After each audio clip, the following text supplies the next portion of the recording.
So in this video, I'm going to show you how to find the variables in a matrix equation. So we need to find A, B, and C. Now we know that we always need to be multiplying the rows in the first matrix by the columns in the second matrix, and that gives us the position in the third matrix.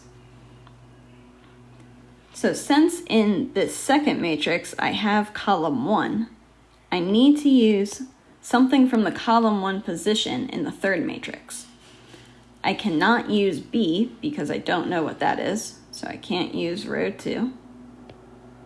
I can either choose to use row 1 or row 3. I'm just going to choose to use row 1 because that's a little bit easier. So I'm going to be multiplying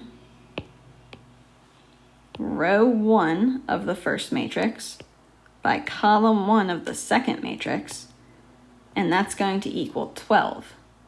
So I do 6 times A plus 0 times -4 equals 12.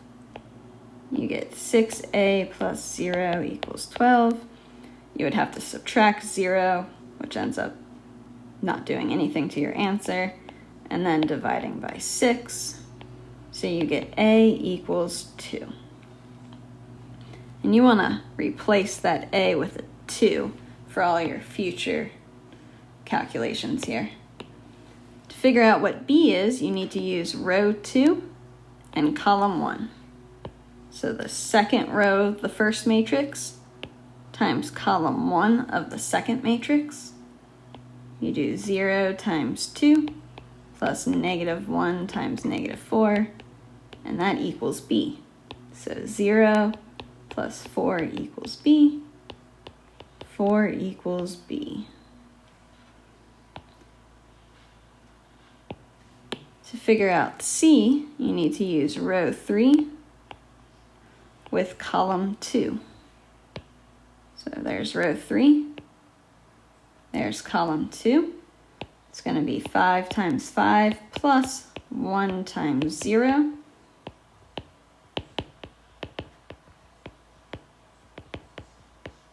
So now we have found A, B, and C in the matrix equations.